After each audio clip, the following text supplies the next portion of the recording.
Welcome back everyone to this third video of Are we really a sovereign nation state? For those of you who do not understand the meaning of these words, you can check out video number 1 and video number 2.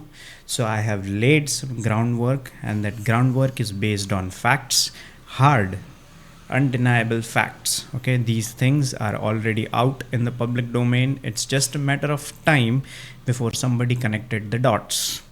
Largely, a lot of people who have done their own research or who pursue history and other subjects as a hobby, they already know these things. They just don't speak up because I think we have lived enough under the impression that voicing our opinion has no effect. It indeed does has an effect. It creates a collective opinion, a collective movement within the people, and that is exactly what Bharat as a nation state deserves, a collective movement that starts from within the people. All right, so in this video what we are going to do is we are going to look at some examples of what? Examples of nation states that were established in Europe itself. So how exactly is a new country established? And these examples, we are going to contrast them with how exactly was Bharat established as a democracy in 47. So a quick recap: in 1947 there was an Independence Act that was passed, that was drafted, debated and passed by the British Parliament in UK. Not a single political party was consulted. The act was largely based on the Mountbatten Plan. Mountbatten Plan was a result of negotiations and deliberations with the Congress Party, Muslim League, and other smaller parties. But these parties did not have the mandate of the people. They were not democratically elected. So in a way, everything leading from the act to the Constituent Assembly and to the constitution that was drafted by the Constituent Assembly did not have democratic legitimacy, did not have the mandate of the people, was not the will of the masses. All right. So in this one, what we are going to do is we are going to look at framework of procedural legitimacy, meaning in legal parlance, all right, process or procedure, that is the due process of law, is what makes something legitimate. All right. Now, what are some criteria for democratic legitimacy? The first one is who makes the decision. In our case, the decision was made by the Westminster Parliament of UK. Second, was there popular consultation? Meaning, were the natives consulted? Were the people who were debating this act in the Westminster, were there any people of Bharat, or were there any natives of Bharat representing the will of the masses? Clearly no. Was there meaningful choice or single imposed plan? There was no choice. A plan was given and the Congress happily passed that plan. That is a separate discussion altogether. Why exactly was Congress tiptoeing the line of the British? But we'll come to it later. Fourth, was there adequate time and transparency? No, there was not. Was the process consistent with self-determination? Was there a plebiscite? Was there a referendum? No, there was not. Okay.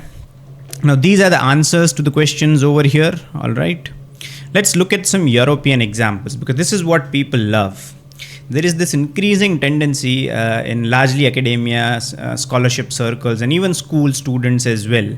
If you find an example from the Western world, then they are more likely to be convinced by your argument.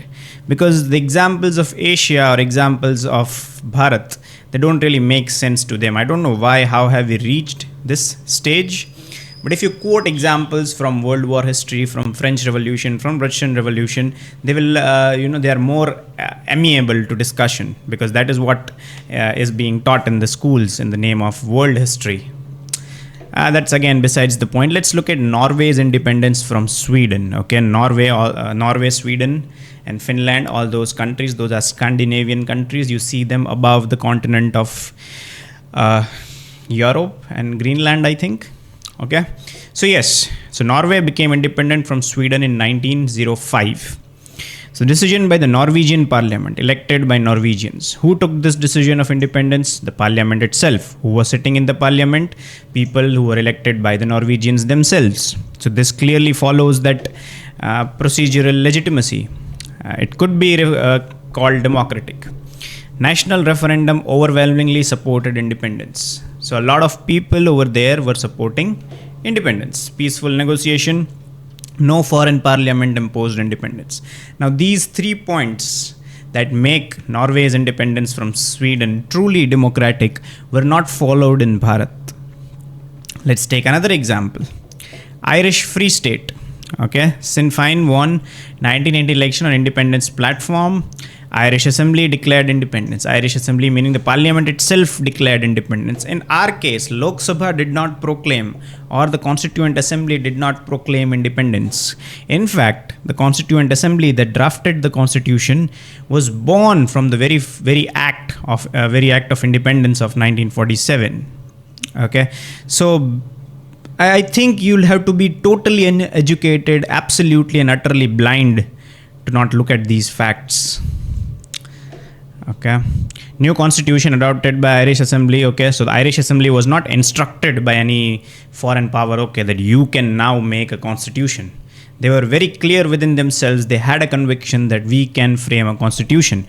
We do not need a permission from a foreign parliament for that matter. Then there were plebiscites in Europe, a lot of regions. I think we have only had one plebiscite so far. I think it was in Assam. I don't remember the name of that place, but it was given away to Bangladesh, that region. Finland's independence. Okay, Finnish parliament elected by Finns declared independence. So in every example you see, wherever a nation state was established, the parliament of that particular nation takes the decision of independence. Unlike ours, where the decision for independence of our nation state was taken thousands of kilometers away in the Parliament of Westminster, not in the Lok Sabha, not in the Constituent Assembly. Okay, sovereignty asserted internally, then recognized externally. Contrast with Bharat, where sovereignty was conferred by a British statute. Okay, so if you look at these examples of Finland, Ireland, Norway, okay, they established a nation state all on their own. They did not need instructions. They did not need an act specifically passed by the UK Parliament. What does this tell you? Now, I don't want to say it, but this clearly says we are still living as if the British are, still the people controlling us. Now here, this is a comparative study. This is a summary table. This is all AI, by the way. Okay, if you go to any decent AI and ask for all these informations, it will give you, and it will compile it, in a way that makes it easy for you to comprehend that information. So here is what I have done. Bharat in 1947 and European examples. UK's Parliament. The Independence Act was passed in UK's Parliament, whereas in Norway, Ireland and Finland, in all these countries, their own parliament passes the Independence Act. Who made the law? Obviously, in our case, we did not. It were the British people sitting in the Westminster, elected by the British folks themselves. They are the ones who drafted the act. And in this case, it was the elected National Assembly representing the people concerned. Popular vote, no. Frequent use of referendums in Europe, yes. So all these things, okay, these are the core arguments. But you get the point. The reason why I had to bring forth these examples is because people usually don't question these things. I am yet to hear any political leader of substance in this country to question these things. Even veteran political leaders who have crossed the age of 70 or 80, they miss these things. They are not talking about these things. The very genesis, the very foundation of a nation state that we have found, that was supposedly found in 1947, that is obviously operating under the assumption that Bharat was not a nation state, and it is only after 1947 that we became a nation state, which is again a false argument in its own respect. But let us assume that in the 47, Bharat as a nation state was established. But how was it established? It was established based on an act that was passed in Britain, not by us. Now again, I would like to repeat that there will be people who will say that at that time we did not have such people who were experts, who were literate, who had such high level of erudition. Agreed, at that time we were barely surviving. We had other issues. Agreed. But now we have sorted out all those issues. We have enough food reserves, we have enough oil reserves. What is stopping us from correcting a mistake that was done in the past? That is something that I want you to think through these videos in general and through my YouTube channel in particular. In the next video, we are going to look at the Constituent Assembly, people who actually participated in, who were they, who voted for them, did they really have the mandate of the people? Did they really represent the will of the masses at that time? Thank you for watching.